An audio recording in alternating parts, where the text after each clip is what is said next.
Some years ago, I was sitting in the living room of the house I grew up in, talking to my mother.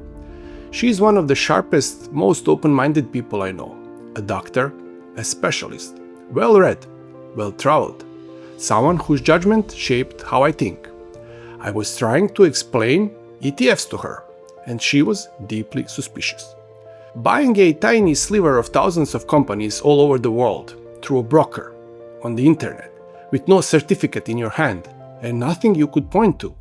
Where we come from, the post-communist world, where for decades there was no stock market and the only real wealth was brick and mortar, that sounded less like investing and more like sending your money into the void. Why not just buy another apartment and rent it out, she said. That's real. A brick can't be stolen. No passwords, no middleman, nothing to vanish overnight. And here's the thing, she wasn't wrong to ask. I'm Ivan. I spent 23 years inside finance, and I can tell you that if someone that sharp, that educated, still felt that way, then millions of people feel exactly the same. And they deserve a real answer, not a sales pitch. So, that's this video.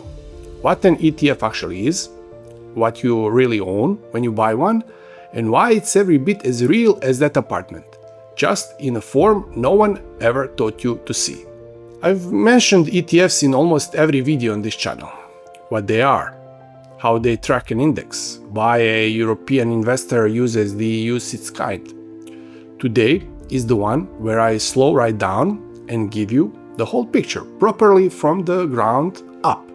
Because if you don't truly believe that what you own is real, you'll never hold it through a bad year.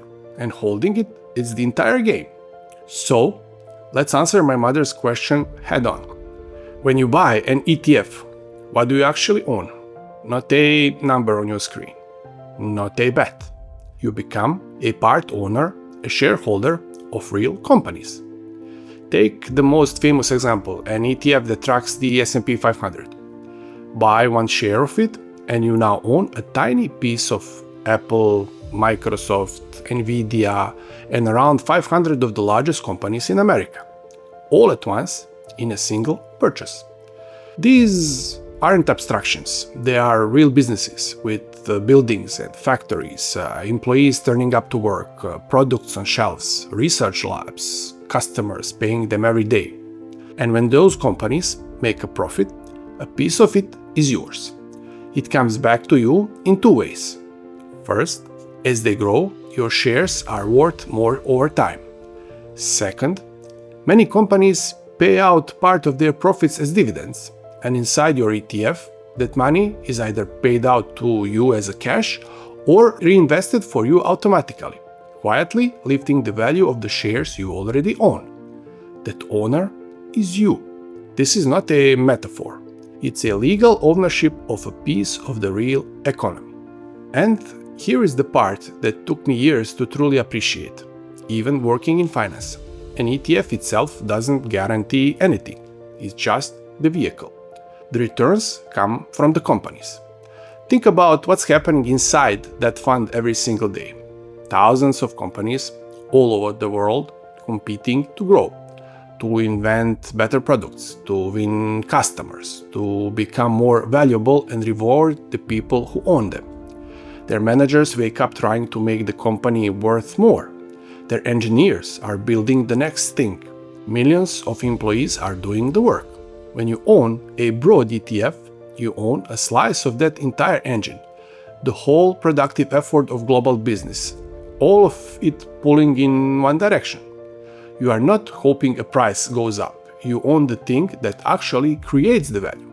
And I'll be honest with you, after 23 years in finance, that idea still quietly amazes me. That an ordinary person with a few clicks can own a real piece of the entire productive engine of the world, something that for most of history was reserved for the wealthy and the well-connected.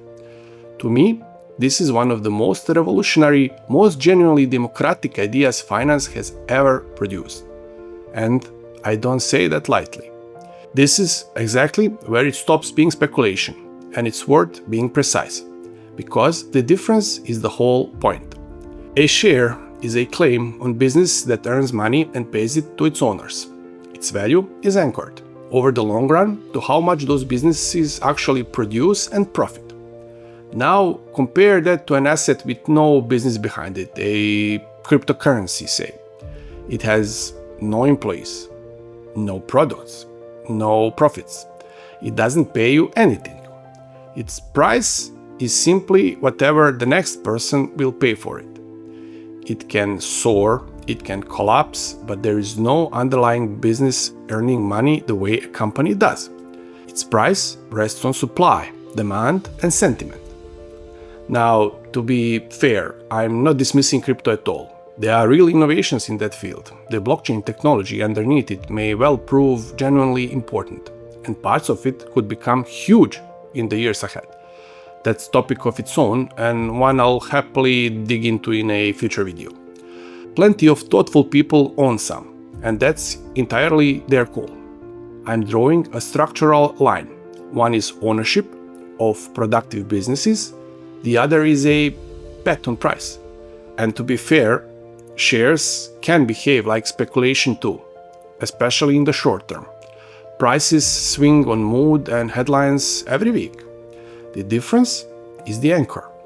Over years and decades, a share is tied to real earnings, and that is what pulls it up.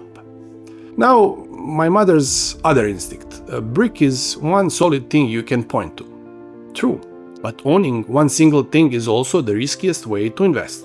One apartment, in one city, one company, one anything.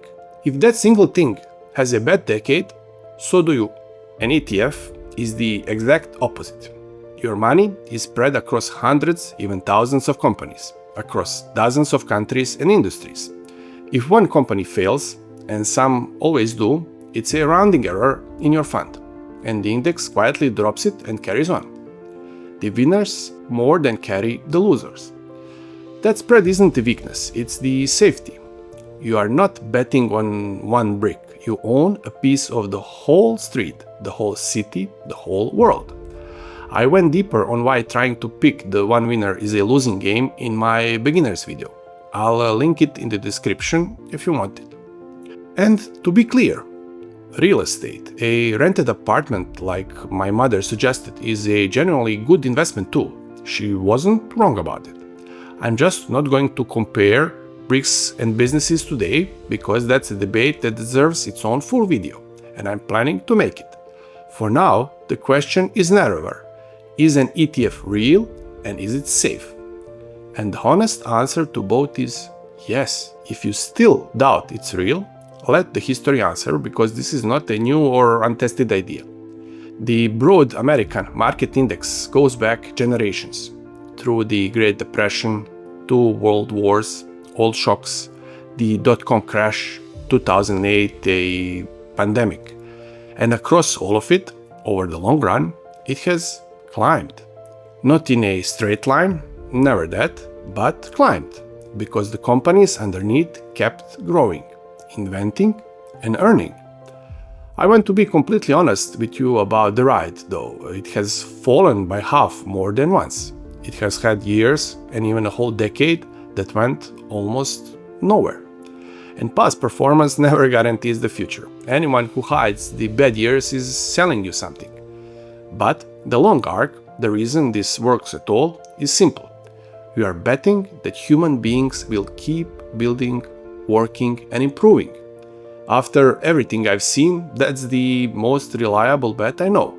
So, why do the results end up so good?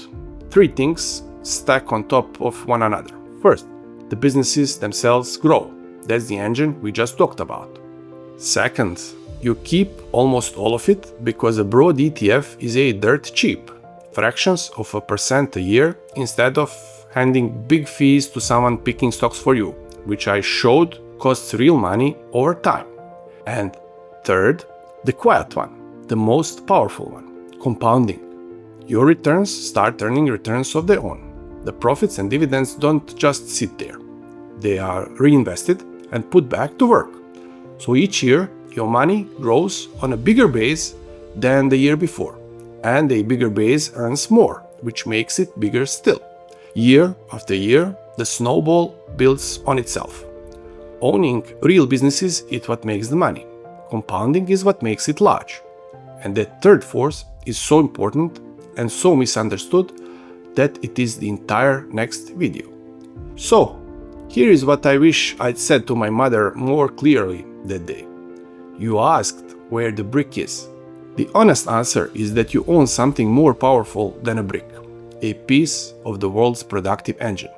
Thousands of real companies working every day to grow your share, spread so wide that no single failure can sink you, kept cheap and quietly compounding in the background. It is real, it is diversified, and it's the opposite of a gamble. It just doesn't come as something you can hold in your hand, and that, in the end, was the only thing that ever made it feel unreal. I keep landing on that one word, compounding. Is the force that turns simply owning these businesses into real wealth. And it's the most underrated idea in all of investing. So that's exactly what I'm covering next.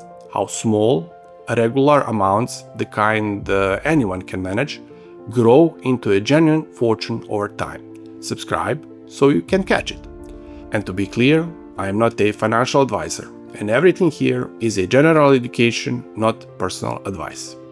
And if this finally made ETFs feel real to you, or gave you the words to explain it to someone like my mother, a quick like helps it reach the next person who has been too unsure to start. I'm Ivan, this is the Banker's Notes.